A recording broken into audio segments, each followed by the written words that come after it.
धर्म का पालन करें या धर्म। धर्म प्रकृति का नियम है। यह सभी जीवित प्राणियों का आचरण संहिता है। यदि हम धर्म का पालन करते हैं तो हम अपनी आत्मा को शुद्ध कर सकते हैं और कर्म को समाप्त कर सकते हैं। योग और ध्यान का अभ्यास करें। योग और ध्यान शक्तिशाली उपकरण हैं जो हमें अपने मन और शरीर को नियंत्रित करने में मदद कर सकते हैं। वे हमें अपनी आंतरिक आत्म से भी जुड़ने और वास्तविकता के वास्तविक स्वरूप का अनुभव करने में मदद कर सकते हैं। निस्वार्थ सेवा करें। निस्वार्थ सेवा आत्मा को शुद्ध करने और अच्छे कर्म जमा करने का एक शानदार तरीका है।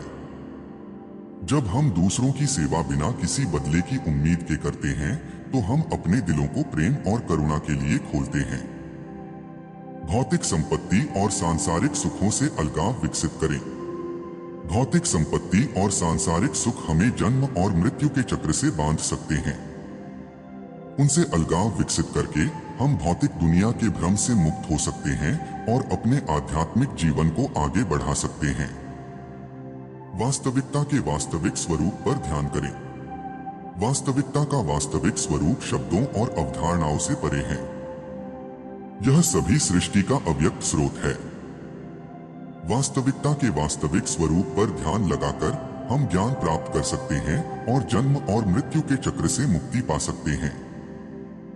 गरुड़ पुराण सिखाता है कि मोक्ष का मार्ग आसान नहीं है।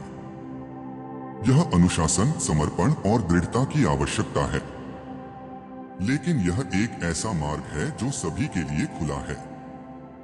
यदि हम प्रयास करने के इच्छुक हैं तो हम सभी मोक्ष प्राप्त कर सकते हैं और जन्म और मृत्यु के चक्र से बच सकते हैं। गरुड़ पुराण में मोक्ष के मार्ग के बारे में कुछ और बातें हैं। हमारे मार्गदर्शन के लिए हमें एक गुरु या आध्यात्मिक शिक्षक होना चाहिए। एक गुरु हमें शास्त्रों के उपदेशों को समझने और उन्हें अपने जीवन में लागू करने में मदद कर सकता है। हमें गलतियां करने से नहीं डरना चाहिए। हर कोई आध्यात्मिक मार्ग पर कुछ न कुछ गलतियां करता है। महत्वपूर्ण बात यह है कि अपनी गलतियों से सीखें और आगे बढ़ते रहें। हमें दूसरों से तुलना नहीं करनी चाहिए। हर किसी का आध्यात्मिक यात्रा अनोखा है। हमें अपनी प्रगति पर ध्यान केंद्रित करना चाहिए और दूसरों के बारे में चिंता नहीं करनी चाहिए। हमें धैर्य और दृढ़ता रखनी चाहिए। मोक्ष का मार्ग एक लंबा और घुमावदार रास्ता है। हमें निराश नहीं होना चाहिए अगर हम तुरंत परिणाम नहीं देखते हैं। हमें बस एक कदम आगे बढ़ते रहना चाहिए। गरुड़ पुराण सिखाता है कि मोक्ष का मार्ग आत्म खोज की यात्रा है।